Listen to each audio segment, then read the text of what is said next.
আমরা কম্বল মুড়ি দিয়ে শুয়ে পড়লাম। আজ সারাদিন খুব পরিশ্রম এবং উদ্বেগ ভোগ করেছি, কাজেই শুয়ে পড়ার সঙ্গে সঙ্গে ঘুমিয়ে পড়লাম। পরদিন যখন ঘুম ভাঙল তখন সকাল 6:30 বেজে গেছে। কাঠের আগুন নিভে গেছে। শীতে সকলে কাঁপছি, তবুও চারদিক ঘন কুয়াশায় ঢেকে আছে বলে বাইরে বেরোতে পারলাম না। সকলেই জবু থবু হয়ে বসে জপ করতে লাগলাম। 7টা নাগাদ প্রাতকৃত্যের তাগিদে 8 জনেই বহাদল নদী এসে মিলেছে যেখানে, সেই দিকে গেলাম। সঙ্গমস্থলে কি প্রচণ্ড গর্জন! নর্মদার উপর সাদা কুয়াশা। উত্তর তটের দিকে তাকিয়ে কিছুই দেখতে পেলাম না। পাহাড়ের চূড়াগুলো সব তুষার আবৃত। তুষার বাষ্প থিক থিক করছে নর্মদার জলে। আমরা মা নর্মদাকে প্রণাম ও স্পর্শ করে ফিরে এলাম সাধুর আশ্রমে। নিজেদের ঝোলা গাঁঠরি গুছিয়ে নিয়ে ঠাকুর ঘরের সামনে দাঁড়িয়ে যখন প্রণাম করছি, তখন মোরাইয়া বাবা তাঁর ঘর থেকে বেরিয়ে এসে হরানন্দজির হাতে প্রায় 3 সের আন্দাজ খোয়া ক্ষীর দিয়ে বললেন, कल एकादशी था, आने का वक्त सिर्फ छातू कमंडलू में भिजाकर 1-2 गुणा पाया। ये आज पारण के लिए भिक्षा। चलिए हम भी थोड़ा सा मिल भर आपका साथ में जावेगा। আমরা মা নর্মদাকে প্রণাম করে তাঁর পিছনে হাঁটতে লাগলাম। মোরাইয়া বাবাকে বাদ দিয়ে আমি আর 4 জন সন্ন্যাসীর পিছনে ছিলাম। আমার পাশে ছিলেন ত্রিদিবানন্দ। তাঁকে আমি ফিসফিস করে বললাম, সাধুর অবিদিত কিছুই নাই দেখছি। গতকাল সত্যই একাদশী তিথি ছিল।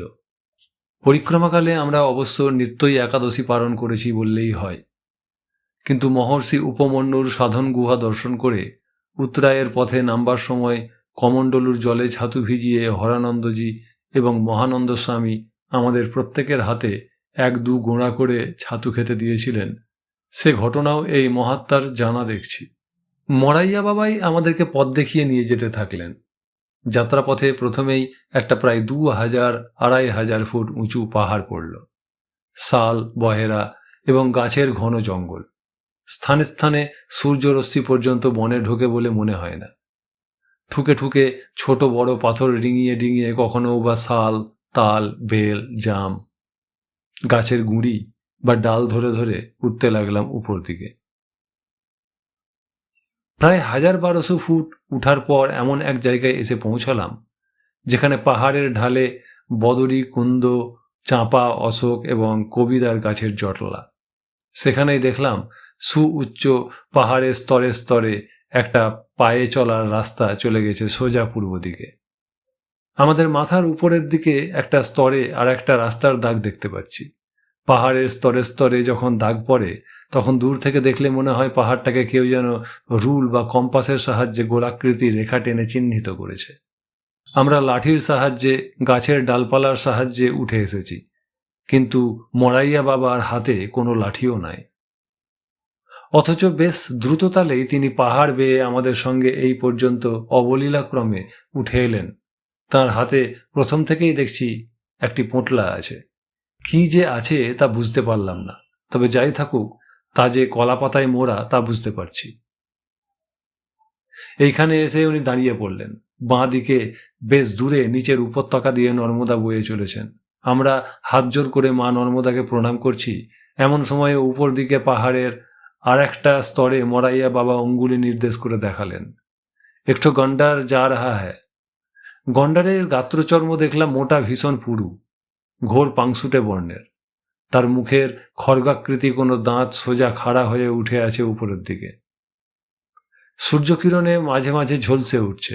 মোরাইয়া বাবা বললেন, गंडर का सामने में बूना हाथी पड़ने से भी वो उस जानवर को वही दांत से फाड़ देता है।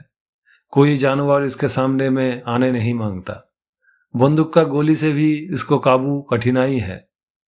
गोली इसको चमड़ा भेद आसानी से नहीं कर सकता, लेकिन बेचारा बैठने या लेटने भी नहीं सकता। जब नींद आता है वो कोई पैर में ठेका कर नींद जाता है। शिकारी लोग बहुत होशियारी का साथ आहिस्ता आहिस्ता वो पैर को काट देने से पैर के साथ ही वो पत्थर का ऊपर गिर जाता है। गिर जाने से वो काबू हो जाता है। तब शिकारी लोग पैर में मोटे मोटे जंजीर लगाकर उसको कब्जा कर लेते हैं। दुनिया में तेजियान इंसान का भी ऐसा ही होता है। उनको कोई काबू कर नहीं पाता। शोक दुख में भी वो टलता नहीं, हिलता नहीं। जब वक्त पूरा होता है तब वो काल या नियति आकर उसको छीन कर ले जाता है। এই বলে মরাইয়া বাবা আমাদের কাছে বিদায় চাইলেন। अभी हम चल पड़ते हैं। हाथेर पोटलाटी महानंद स्वामीर हाथे दिए बोललेन, इसमें एक किस्म का भस्म है। बिल्व वृक्ष की लकड़ी का साथ और 2 किस्म का आयुर्वेदिक लता डालकर यह भस्म बनाया जाता है। जितना भी जाड़ा हो, इसको माख कर लेट जाने से बिल्कुल जाड़ा मालूम नहीं होगा। इस भस्म माखने से शंखनी सेवन का कोई जरूरत नहीं। आप लोग का यही स्तर में, यही ढाल में सीधा 5 मील जाने से उतराई का पथ मिलेगा। बस उतर जाने से आप खाड़ा चौकी में पहुंचेगी। हर नर्मदे। এই বলে তিনি নমস্কার করেই পিছন ফিরলেন। আমরা প্রতি নমস্কার করারও সুযোগ পেলাম না। 3-4 মিনিট কাল তাঁর চলার পথের দিকে তাকিয়ে আমরা হর নর্মদে ধ্বনি তুলে হাঁটতে আরম্ভ করলাম সামনের দিকে, বহু নিচে বহমানা নর্মদার ধারার দিকে লক্ষ্য রেখে। কিছুক্ষণ জঙ্গল পথে হেঁটে হরানন্দজি মন্তব্য করলেন, সাগরের নিচে যেমন অজস্র বহুমূল্য মণিমুক্ত লুকিয়ে থাকে, সাধারণ মানুষ তার সন্ধান পায় না, তেমনি এই তপভূমি নর্মদার পাহাড়ে জঙ্গলে যে কত উচ্চকোটি তপস্বী আত্মগোপন করে আছেন, বাইরের দুনিয়ায় তাঁদের কোনো প্রচার নাই। ত্রিদিবানন্দ বললেন, মরাইয়া বাবা মিলভর আমাদের সঙ্গে পথ দেখানোর জন্য আসবেন বলেছিলেন, কিন্তু খাড়া বা খাড়ায়া কি চৌকিতে পৌঁছাতে আর 5 মাইল বাকি আছে বলাই বুঝতে পারছি। আমরা বহাদল সঙ্গম থেকে এ পর্যন্ত 2 মাইল পথ অতিক্রম করে এসেছি। এ পথে তো দেখছি জঙ্গল সর্বত্র সমান, কিন্তু তিনি পাহাড়ের এই স্তরের পথটি দেখিয়ে দেওয়ায় ক্রমাগত উঠানামা করতে হচ্ছে না। বট, অশ্বত্থ, কপিস্থ, অর্জুন, কেতক, মহুয়া, শাল প্রভৃতি বহু গাছে এই জঙ্গল সমাকীর্ণ হলেও ছোট বড় পাথর ডিঙিয়ে আমাদের হাঁটতে বিশেষ কষ্ট হচ্ছে না। তবে এ কথা ভুলা চলবে না যে এই জঙ্গলে গন্ডার আছে। বেলা এখন 10টা, সাবধানে চারদিকে লক্ষ্য রেখে হাঁটতে হবে। সমানে হরনার মধ্যে ধ্বনি দিতে দিতে আমরা হাঁটতে লাগলাম। নিচের দিকে তাকিয়ে বুঝতে পারলাম এই 2-2.5 হাজার ফুট উঁচু সুদীর্ঘ বিস্তীর্ণ পাহাড়ের গায়ে আরও অন্তত 3-4টি ছোট পাহাড় এসে মিলিত হয়েছে। বেশ কিছুক্ষণ নীরবে হাঁটার পর ত্রিদিবানন্দ এবং মহানন্দ স্বামীকে লক্ষ্য করে বললাম, আমি হরানন্দজির কাছে শুনেছি আপনারা দুজনেই নাকি ব্যাকরণ শাস্ত্র এবং মহাভারতে ধুরন্ধর পণ্ডিত। মহর্ষি উপমন্যুর উপাখ্যান মহানন্দ স্বামী যেভাবে শ্লোকের পর শ্লোক উদ্ধৃত করে সুন্দরভাবে বর্ণনা করলেন, তাতে আমি মাঝে মাঝে ভাবছি আপনারা দুজনে বেদ পড়েননি কেন। আপনাদের যে প্রতিভার পরিচয় পেয়েছি তাতে আমার মনে হয় আপনারা বেদ পড়লে বৈদিক সাহিত্যের অনেক সেবা করতে পারতেন। কে বলল যে আমরা বেদ পড়তে চেষ্টা করিনি? আমি এবং মহানন্দ স্বামী দুজনেই একসঙ্গে গুরুদেবের প্রেরণায় কাশীর কেদারঘাটে একজন দক্ষিণী পণ্ডিতের কাছে বেদ পড়তে ঢুকেছিলাম। বছর 3 পড়ার পর কী কারণে আমরা বেদ পড়া ছেড়ে দিলাম তা আমার চেয়ে মহানন্দ স্বামী ভালো করে বলতে পারবেন। আপনি ওকেই জিজ্ঞাসা করুন কারণটা কি। ত্রিদিবানন্দের কথায় আমি সপ্রশ্ন দৃষ্টিতে মহানন্দ স্বামীর দিকে তাকাতেই তিনি বলতে থাকলেন, বেদের মধ্যে ব্যক্তিকেন্দ্রিক স্বার্থপরতার কথা এমন উলঙ্গভাবে প্রকাশিত হয়েছে যে সেগুলি পাঠ করার সময় আমরা দুজনেই মর্মবেদনা ভোগ করেছি। স্বার্থপরতার এমন অবাধ উচ্চারণ একমাত্র মার্কণ্ডেয় পুরাণের অন্তর্গত চণ্ডী বা আরও 2-1টি পুরাণ ছাড়া আর কোনো আর্য গ্রন্থে কোথাও দেখতে পাইনি। তাহলে বেদ এবং পুরাণে তফাৎ রইল কি? চণ্ডীতে যেমন বারবার উচ্চারিত হয়েছে রূপং দেহি জয়ং দেহি, তেমনি ঋগ্বেদের 10 সহস্রাধিক মন্ত্রের অন্তত 1/10 ঋষিদের মুখে কেবল আমাকে ধন দাও, গোধন দাও, অশ্ব দাও, শত্রুদেরকে চূর্ণ বিচূর্ণ করো ইত্যাদি উচ্চারিত হতে দেখেছি। ঋষির এই স্বার্থচেতনা, স্বার্থপর দৃষ্টিভঙ্গি নিতান্তই ব্যক্তিকেন্দ্রিক। ঋষিরা অনুদার চিত্তে বারবার দেবতাদের কাছে প্রার্থনা জানাচ্ছেন, আমার শত্রুকে মেরে ফেলো, ধ্বংস করো, তাদের সকল ধন আমাকেই দাও, অন্য কাউকে দিও না, কেবল আমারই মঙ্গল করো। আবার অনেক ঋকে দেখেছি ইন্দ্রকে সোমরস পান করিয়ে তাকে রীতিমতো উন্মত্ত বা মাতাল করে তাকে দিয়ে আপন কার্যসিদ্ধির পরিকল্পনা করেছেন ঋষিগণ।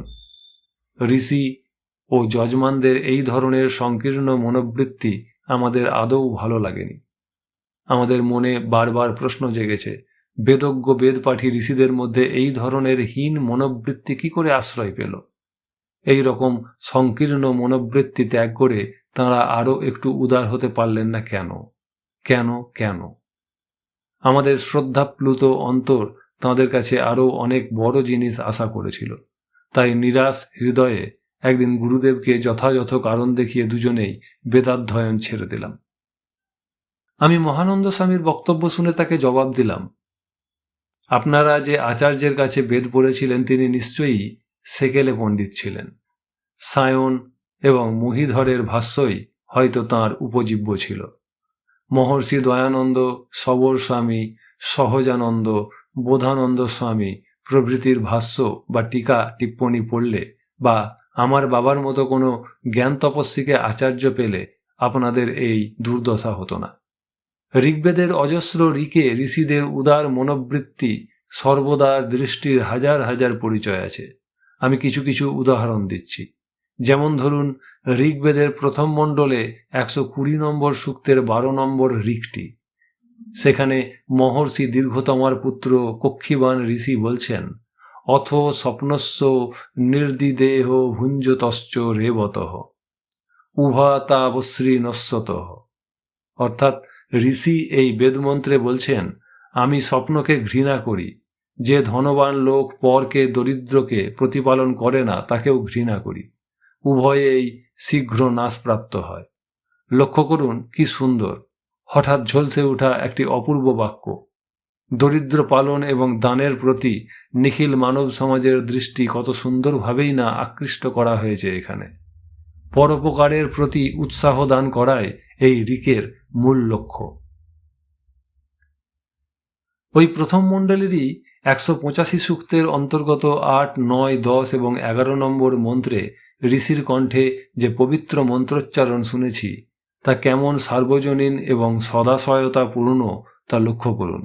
দেবান্না যচ্চক্রিমা কচ্চিদাগহ সখায়ং ক সদমিজ্জাস্পতিং বা ইয়ং ধীভূর্জা অবজান মেষাং দাব্যাহা রক্ষতং পৃথিবী ন অভ্যাত।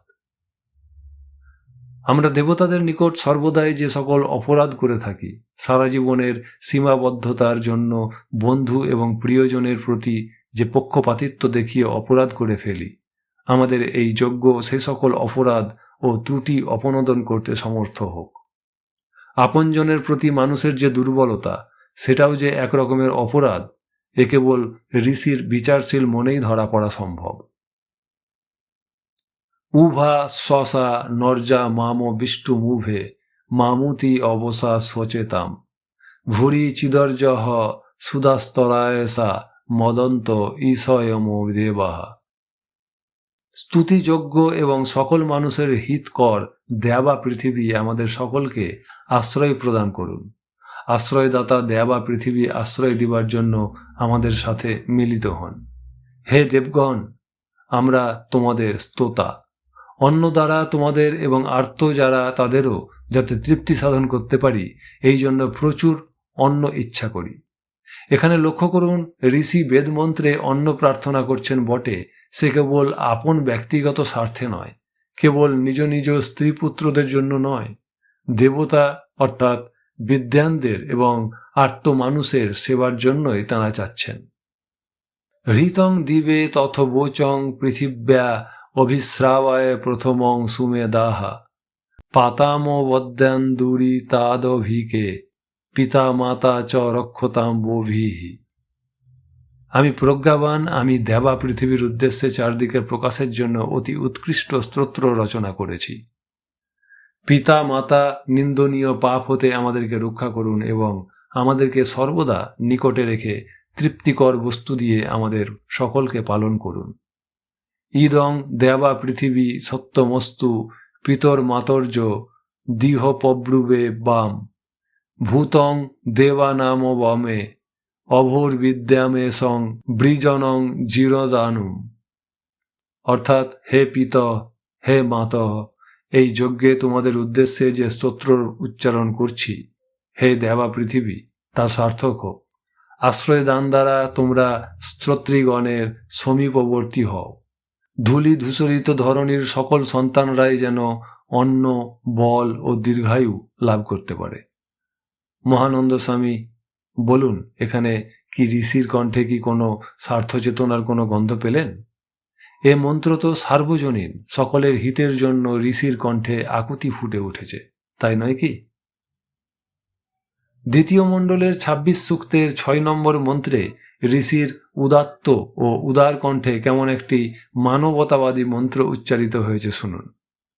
ইন্দ্র শ্রেষ্ঠানি দ্রবিণানি দেহি চিত্তিং দক্ষস্য শুভগত্তমস্মে পোষং রয়িনাম মরিষ্টিং তনুনাং সাদমানাং বাচং সুদিনত্তমন্ধাম। হে ইন্দ্র, তুমি আমাদের সকলকে উত্তম ধন প্রদান করো, সকলেই যেন স্ব বৃত্তি এবং কর্মে বিচক্ষণতার সুখ্যাতি লাভ করতে পারে। আমাদের ধন দান করো, সকলেরই ধন বৃদ্ধি করে দাও। আমাদের শরীর রক্ষা করো, কথায় মিষ্টতা নম্রতা প্রদান করো। আমাদের প্রতিটি দিবসকে সুদিন করে দাও। এই প্রার্থনার মধ্যে গ্রীষ্মমদ ঋষির কণ্ঠের পরিচ্ছন্নতা সকলেরই সশ্রদ্ধ দৃষ্টি আকর্ষণ করার কথা। ব্যক্তিগত চিন্তা ভাবনার সীমা অতিক্রম করে ঋষির ধ্যান ধারণায় এই রকম ব্যাপকতা যখন লক্ষ্য করি, তখন আনন্দিত না হয়ে পারি না। নিজকৃত পাপ জয়ের জন্য ঋষির আর একটি মন্ত্রোচ্চারণের প্রতি দৃষ্টি আকর্ষণ করছি। মন্ত্রটি প্রথম মণ্ডলেরই অন্তর্গত ১৮৬ সূক্তের ৪ নম্বর মন্ত্র।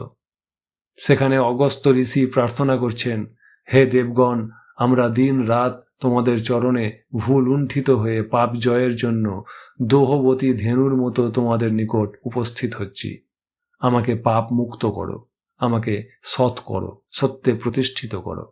এই প্রার্থনায় ঋষির যোগ্য প্রার্থনা, এই দৃষ্টি ঋষির যোগ্য দৃষ্টি। শুনতে ভালো লাগে যখন ঋষিকে উদাত্ত কণ্ঠে বলতে শুনি, মধুমতি রসধীর দেব আপো মধুমম্ন ভবতু অন্তরিক্ষম ক্ষেত্রস্য পতির্মধুমান্য অস্তরিষ্যন্ত অন্নে নং চরেম। ঔষধি সমূহ আমাদের জন্য মধুযুক্ত হোক, দুলোক সমূহ, জল সমূহ এবং অন্তরিক্ষ আমাদের জন্য মধুযুক্ত হোক। ক্ষেত্রপতি আমাদের জন্য মধুযুক্ত হন। আমরা শত্রু কর্তৃক অহিংসিত হয়ে তাকে অনুসরণ করে চলব। এখানে ঋষির কণ্ঠে ব্যক্তিগত স্বার্থপরতার মৃত্যু ঘটেছে সন্দেহ নাই। তারপর ঋষিদের যাত্রা শুরু হয়েছে পাপ থেকে পুণ্যের দিকে, অন্ধকার হতে আলোকের দিকে। ইন্দ্রের কাছে তাঁদের সানুনয় প্রার্থনা, উরুং নো লোকমনু নেসি বিদ্যান্ত সর্বজ্যোতির ভয়ং স্বস্তি ঋন্নাত ইন্দ্র স্থবিরস্য বাহু উপস্থেয়ান শরণা বৃহন্তা। হে ইন্দ্র, তুমি আমাদেরকে বিস্তীর্ণ লোকে এবং সুখময় ভয়শূন্য আলোকে নির্বিঘ্নে নিয়ে চলো। চিন্তা ভাবনায় এই যে উত্তরণ, এই হল বৈদিক ধর্মের স্বক্ষেত্র এবং স্বর্ণময় উজ্জ্বল বিস্তার। মহামরণ পারে অমৃত পিয়াসী মানবাত্মার এই যে বিপুল যাত্রা, এই দেখে আমাদের সমগ্র সত্তা সুগভীর উল্লাসে উচ্ছ্বাসে নির্বাক হয়ে যায়। ঋগ্বেদের সর্বশেষ ঋকে যে মহৎ প্রার্থনাটি উচ্চারিত হয়েছে, সেটি আমাদের এক দুর্লভ প্রাপ্তি। দশম মণ্ডলের ১৯১ সূত্রে ৪র্থ মন্ত্রে ঋষিরা গেয়ে উঠেছেন, সমানি ব আকুতিহি সমানা হৃদয়ানি বহ সমানমস্তু বো মনো যথা বহ সুস হাসতি। তোমাদের অভিপ্রায় এক হোক, অন্তঃকরণ এক হোক, মন এক হোক, তোমরা যেন সর্বাংশে সম্পূর্ণরূপে একমত হও। এর থেকে বড় প্রার্থনা, সার্বজনীন প্রার্থনা আর কি হতে পারে? আমার কথা শেষ হতে না হতে আমাদের চলার পথের নিচের ঢালে প্রচণ্ড হুঙ্কার শুনে সকলেই চমকে উঠলাম। আমরা থমকে দাঁড়িয়ে কোথায় কি ঘটছে তা দেখার জন্য এদিক ওদিকে উঁকি মারছি। জঙ্গলের মধ্যে দাঁড়িয়ে হঠাৎ আবার একটা হুঙ্কার উঠল।